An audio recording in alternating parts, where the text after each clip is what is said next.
Let me give it to you straight. The older you get, the more your doctors are reluctant to spell out all the unpleasant details of what's going on with your body.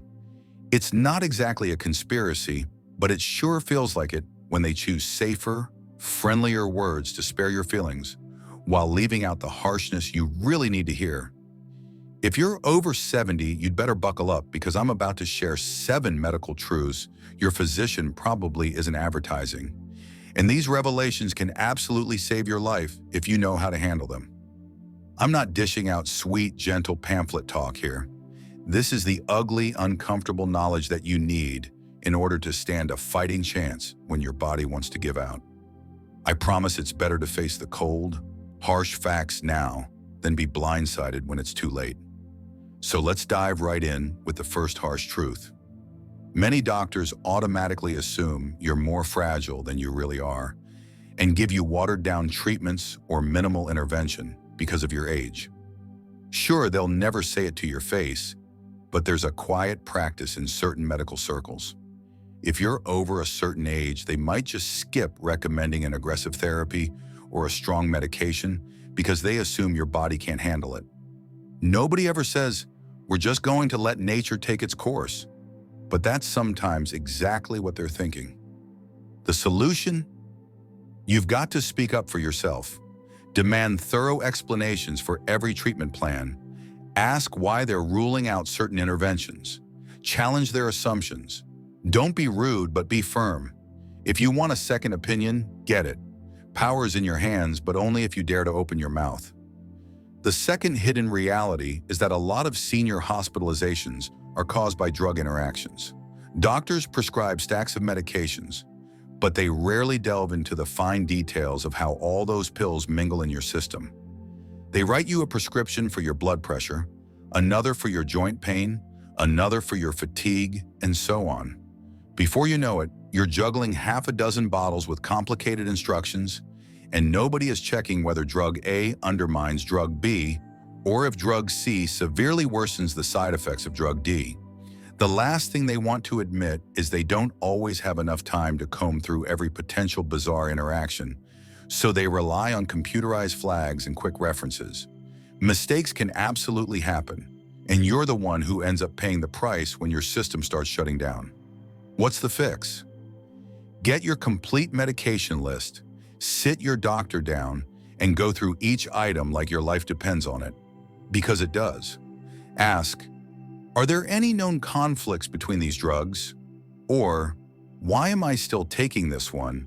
Or, can we reduce these doses? And keep that master list wherever you go, so you can show any new health professional exactly what you're on. Don't be shy. No one else will do it for you.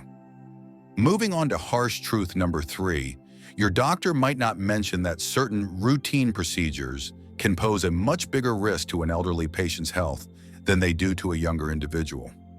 Things like anesthesia can be riskier if you're older, especially if you already have issues like high blood pressure or mild cognitive decline. Meanwhile, a physician might skip explaining all the possible post-surgery complications, partly because they assume you already know or they don't want to scare you out of a necessary procedure. But fear of the unknown can be even more dangerous, because you might not recognize warning signs if you think everything's supposed to be normal. If you've got a knee replacement coming up or some so-called minor surgery, push your doctor to level with you. Ask about infection risks, anesthesia complications, potential delirium and recovery, all that messy stuff they try to downplay. Then make an informed decision, not one that's clouded by sugar-coated illusions. Fourth on the list is a big one. Mental health can drastically impact your physical health, and your doctor might not dwell on this topic because they either think you're beyond help or they just don't have time to probe whether you're depressed, anxious, or socially isolated. You might be taking pills for high cholesterol, but if you're showing signs of depression, that can send your whole system into chaos. Feeling lonely or worthless can lead to inconsistent medication use, bad eating habits, or even ignoring serious symptoms until it's too late.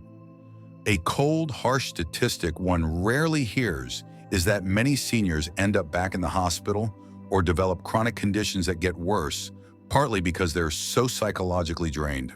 Doctors aren't mental health specialists, so they may be reluctant to dig deeper. Don't wait for them to ask you about your mental state.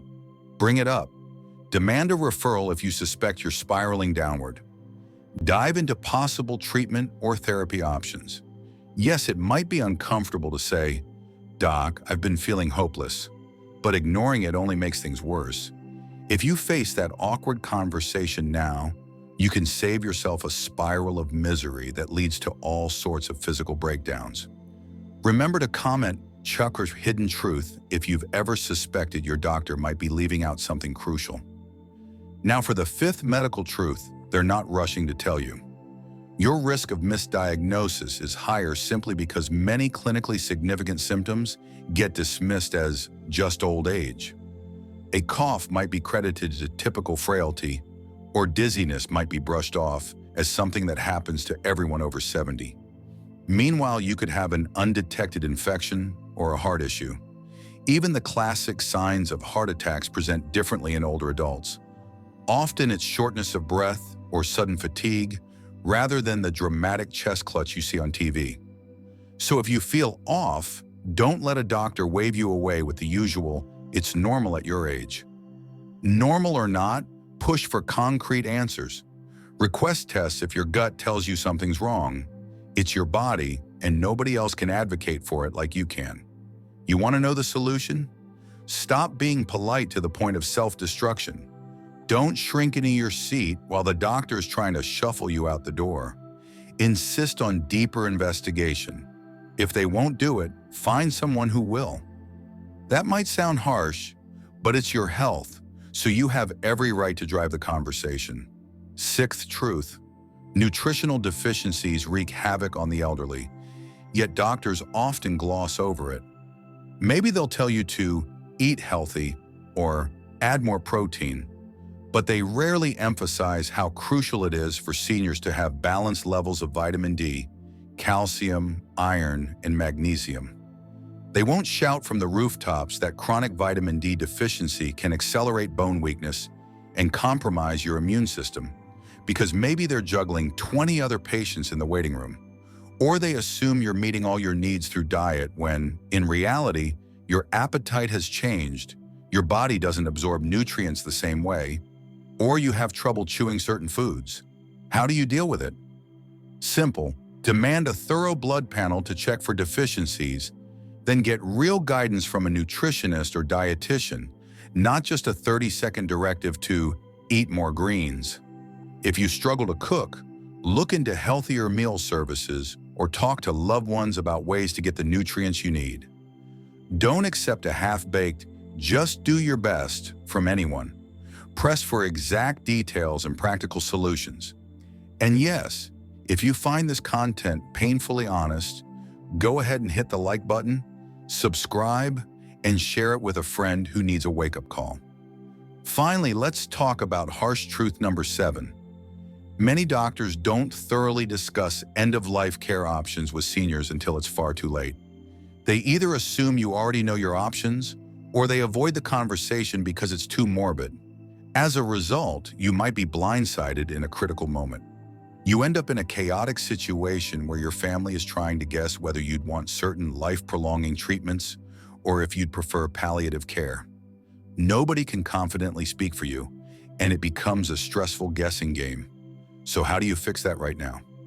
Schedule a conversation about advance directives, DNR orders, or any other end-of-life preferences while you're still of sound mind and body.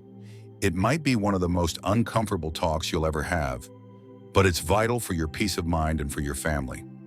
You can always adjust your plan as circumstances change, but at least you'll have a documented record of your wishes.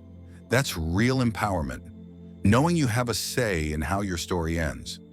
So there you have it. 7 raw, no-holds-barred truths about what your doctor might carefully dodge. They're not trying to be cruel. Sometimes they're just short on time, or they assume you can't handle the blunt facts. But that doesn't serve you in the slightest. You deserve to know if your prescriptions clash, if your procedure is risky, or if you're ignoring early symptoms of something serious. Armed with this knowledge, you can demand better answers and better care. Ask the tough questions, push for tests, discuss your mental health, watch your nutrition, and make sure you have a plan in place for the future. Don't let politeness or fear of being difficult deny you the information you need. This is your body, your life, your choice. Now, if you found this video decidedly uncomfortable, but undeniably useful, hit that subscribe button right now.